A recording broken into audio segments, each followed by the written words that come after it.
बहुत ही खुशी है इस बात की घोषणा करते हुए कि दिल्ली सरकार लगातार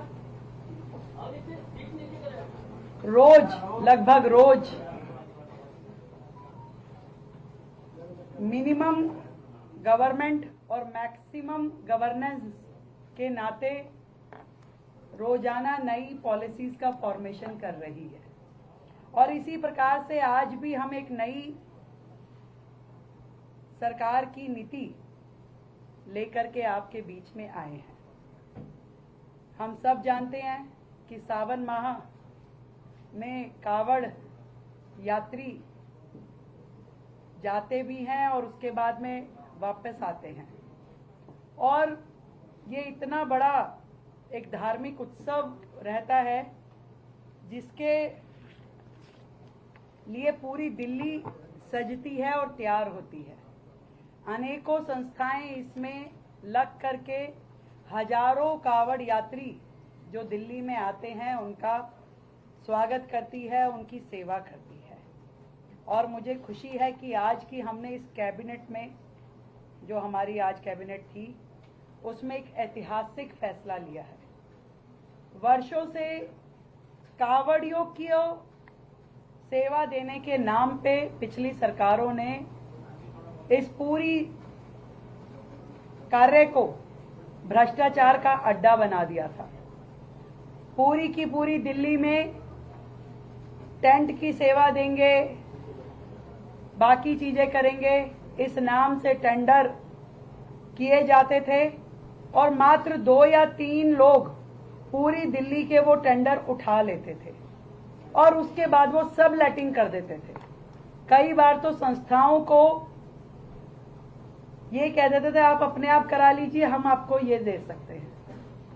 यानी कि सरकार खर्चती थी 500 रुपए और नीचे जो लाभ था वो 100 रुपए का भी नहीं पहुंचता था। इस प्रकार की स्थितियां थी और इस पूरे आयोजन में करोड़ों रुपए खर्च किए जाते थे सरकार के द्वारा। जनता तक वो लाभ पहुंचता नहीं था, सरकारें खर्चती थी, जाता कहां था? ये बहुत बड़ा प्रश्न है। अभी भी जब हमने कावड़ यात्रियों की उन समितियों को बुलाया और उनसे चर्चा करी कि आपको क्या क्या समस्याएं आती है, तो उन्होंने बताया कि आखिरी दिन तक भी टेंट लग नहीं पाते थे। वाटर प्रूफिंग टेंट लगने में समय लगता था क्योंकि सरकार टेंडर करती थी, वो उठते नहीं थे या वो कम रेट पे जाते थे। और पूरे उस प्रोसेस में जो कावड़ समितियां होती थी वो इंतजार करती रहती थी कि कब हमें ठेकेदार अलॉट होगा, कब हमारा काम शुरू होगा, कब खत्म होगा। और इस सारे के सारे प्रकरण में वो लोग इतना हैरेस हो जाते थे कि सरकार की जो कावड़ में दी हुई सहायता भी उनके लिए शून्य हो जाती थी। और इस पूरी प्रक्रिया को सुधारने के लिए कभी पिछली सरकारों के द्वारा कोई रिफॉर्म, कोई सजेशन जनता से लिए नहीं गए, कभी उस पर काम किया नहीं गया। मुझे बहुत खुशी है कि उस सारे भ्रष्टाचार को खत्म करते हुए हम लोगों ने तय किया है कि ये जो सभी समितियां कावड़ यात्रा के दौरान शिव भक्तों की सेवा में जुटती हैं, उन्हें अब हम डायरेक्ट बेनिफिट ट्रांसफर करेंगे, जो कि पूरा का पूरा संस्था को सीधा पैसा जाएगा जो हम सहायता राशि दिल्ली सरकार देगी। कोई ठेकेदारी नहीं, कोई किसी को टेंडर नहीं। वो संस्थाएं जो कावड़ के लिए काम करती हैं, शिव भक्तों की सेवा का काम करती हैं, जो रजिस्टर्ड संस्थाएं होंगी, वो अप्लाई करेंगी डीएम ऑफिस पे।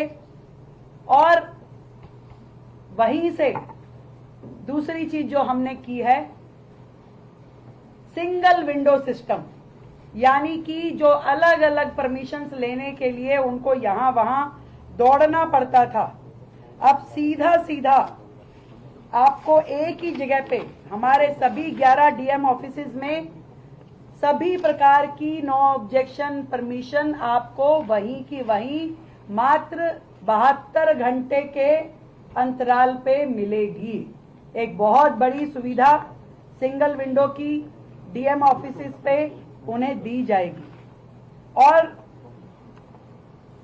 पहले हमने ये भी देखा कि जो बिलिंग होती थी वो सालों तक पेंडिंग रहती थी, यानी कि आज की डेट में भी पिछले 3-4 साल के कावड़ कैंप के दौरान हुए खर्चों के बिल सरकार में सबमिट नहीं हुए, उनकी पेमेंट्स आज तक भी पेंडिंग है। अफसर बदल गया, लोग बदल गए, सरकारें बदल गई, आज जो कुछ भी वो कहेगा वेंडर कि मेरा तो इतना खर्चा है, वो एलिजिबल है वो खर्चा वहां से उठाने के लिए। हमने वो सारी दुकानदारी बंद करी और तय किया है कि जो भी हम पैसा देंगे उसकी हमने कैटेगरी बनाई है। 4 कैटेगरी में ये सारा का सारा काम होगा और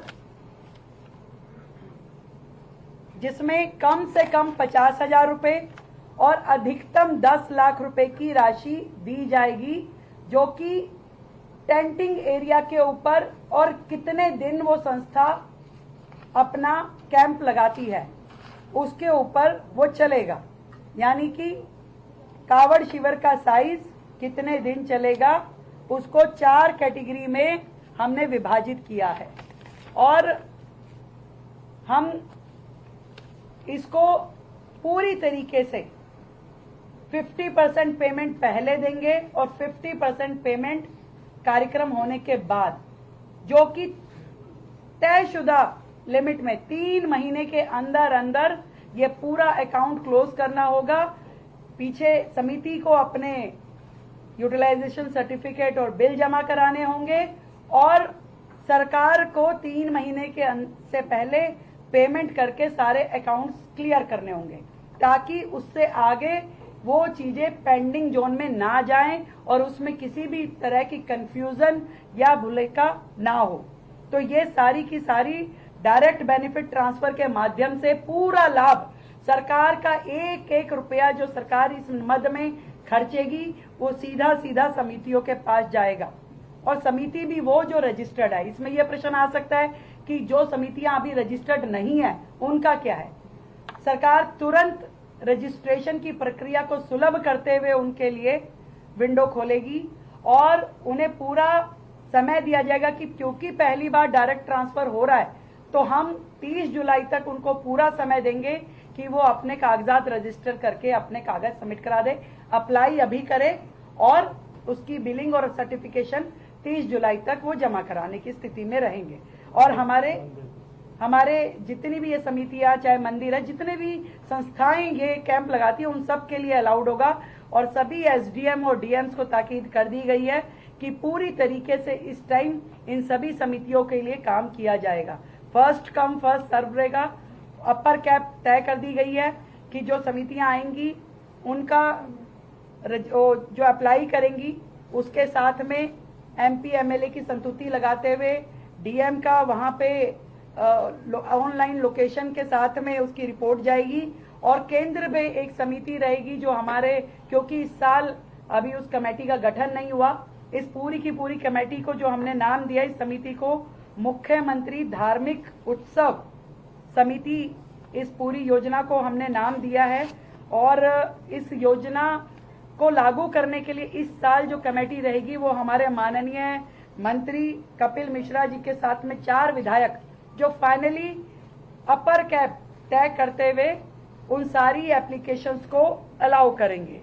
इसमें जो है वो सारी सुविधाएं जो इन कावड़ कैंपों को मिलनी चाहिए, चाहे मेडिकल की है, डॉक्टर प्रोवाइड करने की, बेहतरीन टॉयलेट ब्लॉक देने की, पानी की सुविधा, टैंकर की सुविधा, सैनिटेशन की, सिक्योरिटी की, ये सारी की सारी दिल्ली सरकार के द्वारा दी जाएगी। और एक बहुत और जो बेहतर और जो डिमांड थी हमारी कावड़ समितियों की, बिजली, इस बार सरकार ने तय किया है कि ये सभी कावड़ समितियों को पूरी तरीके से बिजली जो है सरकार के द्वारा दी जाएगी और इसकी अपर लिमिट 1200 यूनिट रहेगी, क्योंकि हमने पूरा चेक करा लिया।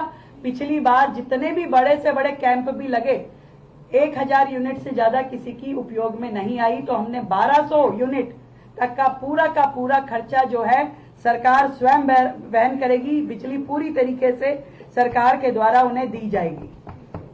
और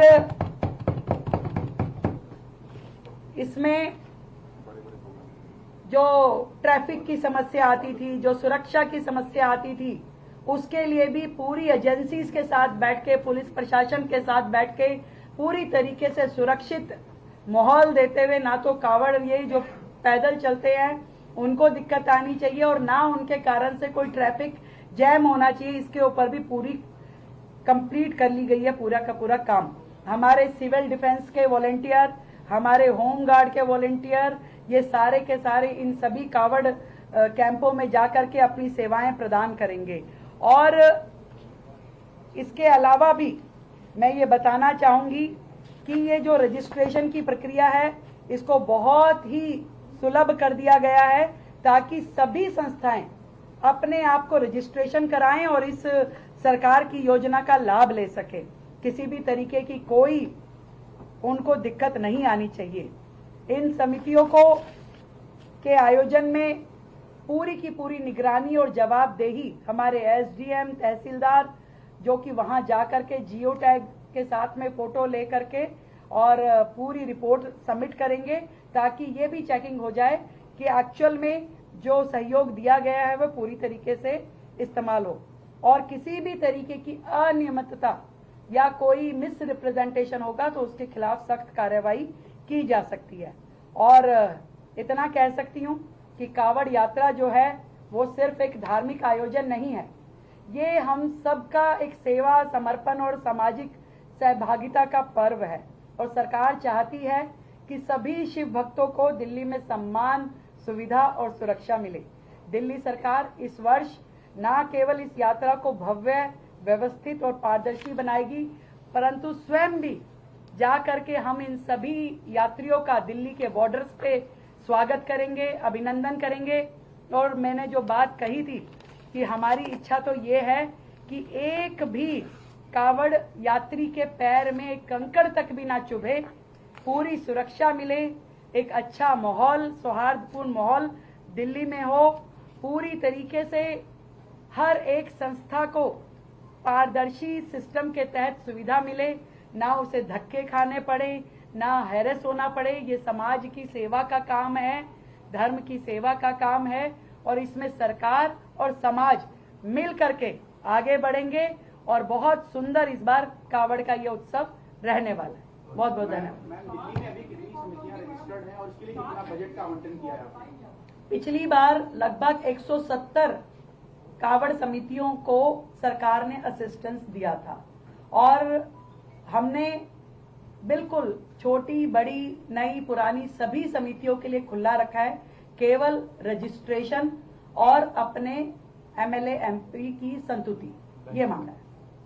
एक समिति कितने कैंप लगा सकती है? उसमें भी कोई कैंपिंग होगी ताकि उसमें भी मोनोपोली ना हो जाए कि एक ही समिति बहुत सारे कैंप लगाना? एक समिति एक कैंप, नंबर ऑफ कैंप लगभग उतने ही रहेंगे पिछले साल, ज्यादा भी हो सकते, ज्यादा भी हो सकते। Thank you. बजट हमने समिति जो बनाई है, क्योंकि पहली बार हम डीबीटी कर रहे हैं तो हम ये नहीं चाहते कि कोई संस्था उसमें छूटे। अपर लिमिट वो कमेटी तय करेगी। बहुत बहुत धन्यवाद। Thank you.